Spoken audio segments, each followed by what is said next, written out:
دوستان سلامی گرم تابستانه را نثارتان میسازیم و شروع میکنیم برنامه میآموزیم را. چون فصل گرما فرا رسید بشبهه دل کس میخواهد که در چنین جایهای استراحتی سیر و سیاحت کند، استراحت کند. از این رو ما هم فرصت را غنیمت شماریدیم و آمدیم به کل جوانان تا اینکه قایقرانی را آموزیم. گمان میکنم این برنامه این موضوع براتون پسند میآید. رفتیم.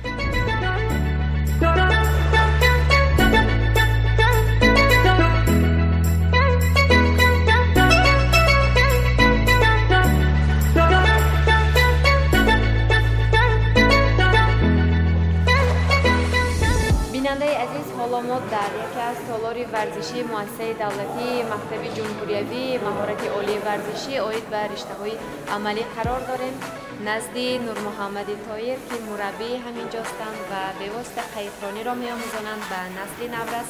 می‌خوایم که همه این مهارت را از این نفر آموزیم. سلام و درود بار دیگر. سلام علیکم، خوش آمدید. تشکر. و چون اینجا گفتید اول مشق می‌کنیم، مشق بدن می‌کنیم و با عناوین تجهیزات ورزشی نیز تمرین میکنیم، بعدا سفربر میشویم به درونیا. ما هم همین مقصد رو داریم. میآموزانید برامون؟ بله، به یک مشکلی. خب شروع میکنیم درس رو از چی و عموما در اینجا چگونه تمرین میکنن، چگونه میآموزن؟ اولا از آماده کردن بدن که در هر یک پیش از تمرین ها نه کم از 10 minut 10 دقیقه میشه که در خشکی ما بدن رو آماده میکنیم. بعدا در درون آب باز نه کم از 3-4 کیلومتر با در آب آماده میکنیم بدن یک بار تمرین ها و مشق ها. بعد از آن از روی برنامه مشق ها میگذاریم و بعد از مشق انجام مشق باز از 3 تا 5 کیلومتر مشق‌های آزاد است باید ورزشگر به حالت اوله برگردیم. و وقتی که ما به اینجا اومدیم شما با دو مشغول بودید. در اینجا میدوند هم؟ در ما در هفته یک مرتبه روزی مشق‌های عمومی جسمانی است که در آنجا از روی برنامه که ترتیب دادگان از روی کار میشه. مثلا این هفته در ما 6 کیلومتر دوی یک خیله بود که بعد از آن با دوای کوتاه بود در مسافه 50-70 ساعت. طولی چقدر وقت اول نظریوی درس میآموزند نفرانی که به اینجا میآیند، نوکاران یعنی، و بعدا اجازت میدید که وارد قایق شوند و وارد آب شوند؟ در اینجا اصلا از وابسته از هر یک خواهشمند مثلا ورزشگر که میخواد داره که در چند روز این نموده نازوکی این نموده از خود میکنه. مثلا نازوکی از چی شد برای اسکو کردن در اون قایق شش نشه. آدمایی هستن که در 3 روز در 2 روز در 1 روز مثلا میفهمونی همه گفتار را از خود میکنن در آب قریب که به خطا اجرا میکنن عملا. ما هم باور داریم که حداقل کمی باشد هم میآموزیم و حتما که همین روز وارد آب میشویم. خب مشق شروع میکنیم. از چی؟ یا دوسته مشق میکنیم که برای آماده کردن بدن در اسباب مخصوص قایقرانی است که نازوکی و قایق ما میفهمونیم که چطور باید بیل در آب و چطور کارکرد چطور شیش همه نازوکیاش هم میفهمونیم بعدا در آب.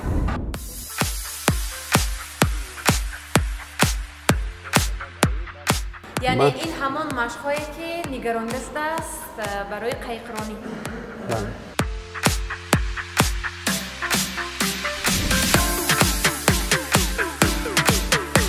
از این پیشی تا پشت با ابر تکرار میکنم نه کم از 15 مرتبه.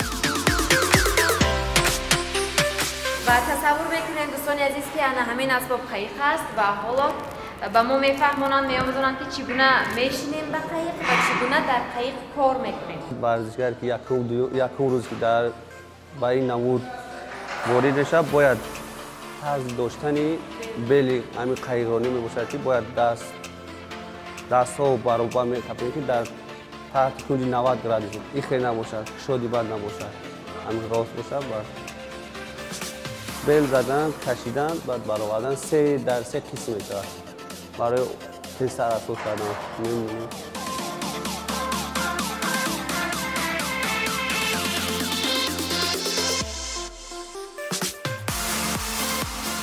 3 سه حالت که ما گفتیم آب دموندن، کشیدن، برآوردن میشه. خیلی که گفتیم باید اندازه پوچه باید تا 120 گرادوس باید قد باشه زمین.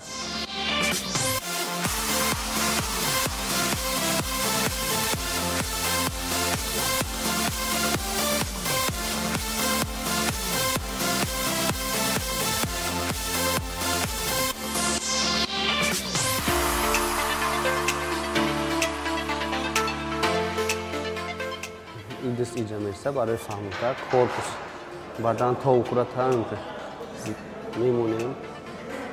در این حالت دست نمیکشیم، بدن میاد، بدن میاد او انا میخه تیفا نمیکشیم، انا میخه دست قد نباشه، دست قد نباشه، انا میخه در این حالت میبرونیم. دست بلوگی یک او خوب شدیده. انا می حالت یک دو سه اجرا میکنیم.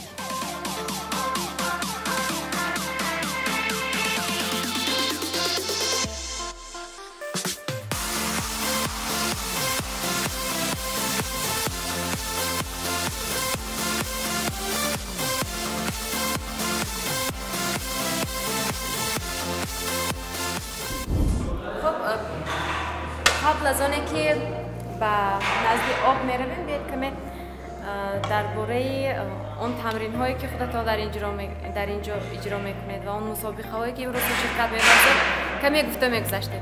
چیزی که در معلومات ورزشکاران که از 2-3 سال که زیاد تمرین میکنن از روی نتیجه هایی که ما میبینیم در مشق در سنجش هایی که ما میگذاریم پیش از مسابقه ها و بعد مسابقه انتخابی که میگذاریم کسی که آماده است در برای مسابقه ها و آنها را به مسابقه های مثل داخلی و جمهوری و بین المللی سفربر میکنیم. و خودتان طول چند سال است که در اینجا همچون مربی شغل می‌ورزید و کار میکنید، فعالیت دارید؟ در همچون مربی از سال 2013 است که در مؤسسه هم با حیث مربی کار میکنم. در مسابقه ها تا سطحی که مربی شدن بسیار اشتراک کردید. خاطره یگان خوبی هست که تا حال در یاد شما مونده است و هیچگاه از یادتان نمیرود؟ شاید یگان خاطره جالب باشد. در خاطره من موندگی یکم مسابقه بود که جام جمهوری تاجیکستان با قهرمانی است که سال 2004 در ناحیه مومن‌آباد برگزار گردیده. در آنجا ما اولین مدالی خود را در مسابقه جمهوری در مسابقه جام سزاوار گشته بودم. یعنی همان غالبیت اولینه که شما به دست آورده در خاطرتان بسیار مستحکم مانده است، چون گمان میکنم باری اول بود، احساسات هم دیگر خیلی بودن. بله.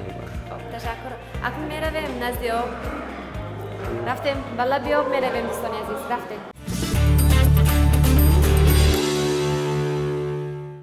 اکنون درجه باید برابر باشه، 90 گرادوس باشه. مثلا اگلای دست ایست نباشه یا شادی بد نباشه، مثلا قپیدن ایخی نباشه، 90 گرادوس باشه اگلا. همین خیلی؟ همین خیلی ساده. از پیش میکنید. شما نبرات قطعی اکنون نه خب باید خواهیم تازه برای این آبان میمونیم او اجازه کمتر بود، آنم که سازه بوده میمونیم آب ده میجخین بعد اساس بدن بعد کارپس میکشه که گریبا که مورا میمونیم اجازه کارپس قطعی برای دست فقط راو نمیسه میکنم اجازه میمونیم ردیش تایید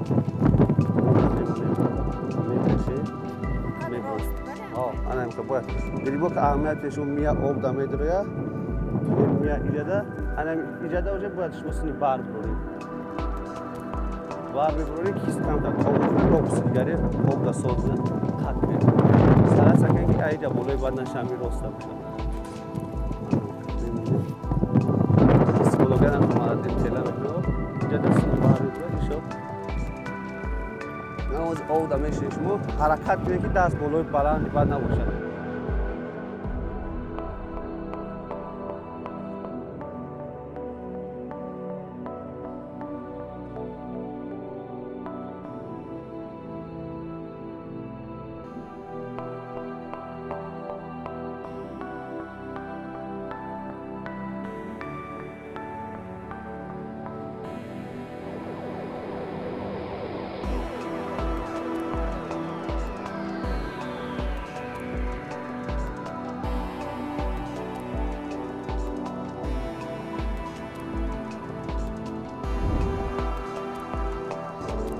در اینجا ایرا میبینید کنچه باید سنی پیش تلا شدن او یک جویا باید شود یک جویا باید همه میشود هر یک طرف هم خیلی که ویلی که هم پیدال میزنیم و این رقم میدیخیم و پای رو سر میکنیم این پاک خط میشود آنم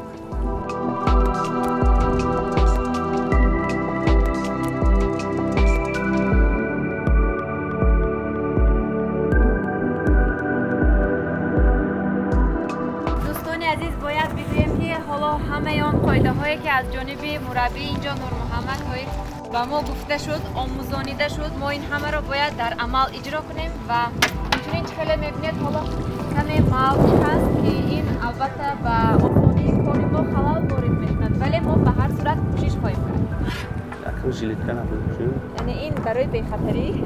بله. گمان میکنم پیش از آنه که قایقران باید باشیم ما باید شناوری را آموزیم.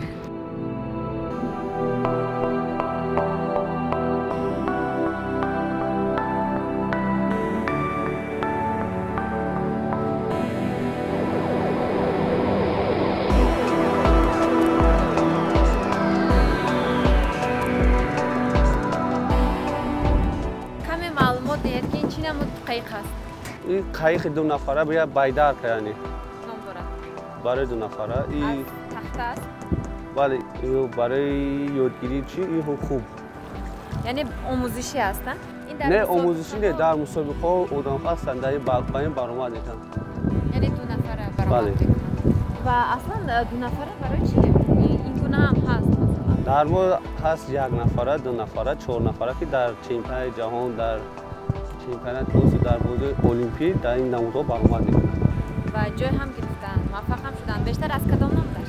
در تاجیکستان بیشتر در نمودی کنوی است که سری زمان باشه. باز دیگر نمودن؟ بله. باید قیمتر ببره.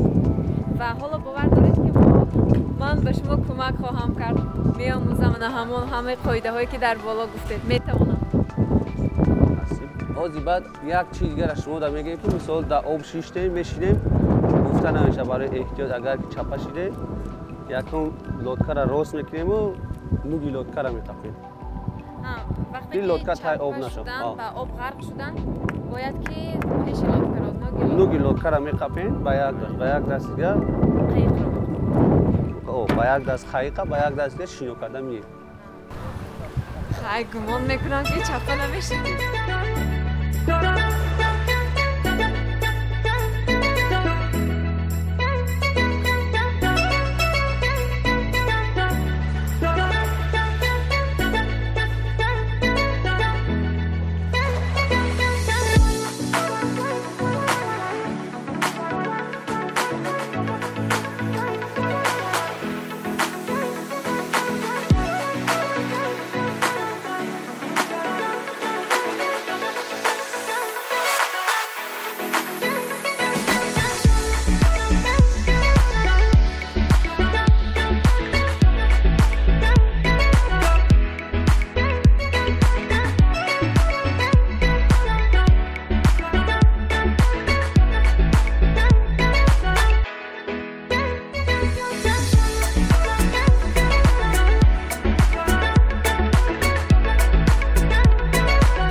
میگویند اگر دل کنی جهان را گل کنی.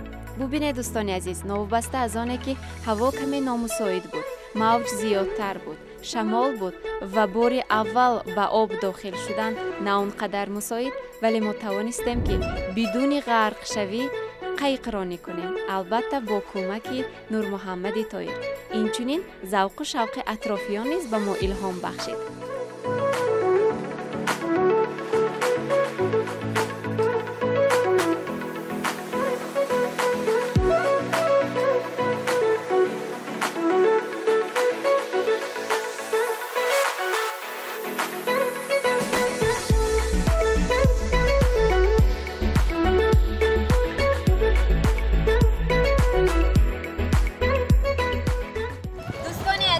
شما دور نرفتیم.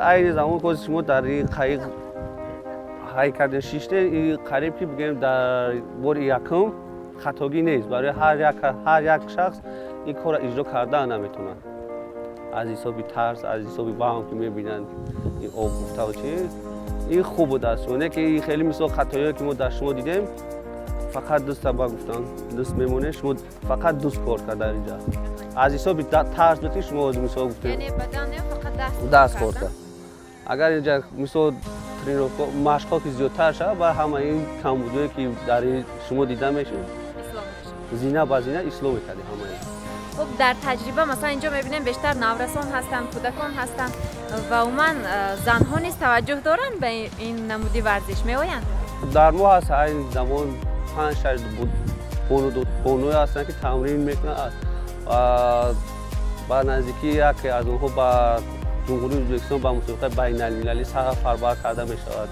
که او هم زمان اولین بانوی می باشه که در چمپیونات آسیا بین بانوان از تاجیکستان در نماد قایق کنوی که سزاوار مدال جای سوم گشت. تشکر به شما که این همه را با ما آموزانیدید و گمان دارم برای بیننده نیز این موضوع پسند بود و البته پس از تماشای این برنامه به دل هر بیننده ذوق میافتد شوق میافتد تا اینکه بیایند در روزهای استراحتی حداقل با این نمودی ورزش مشغول شوند و همین گونه یک حیات سالم برپا کنند.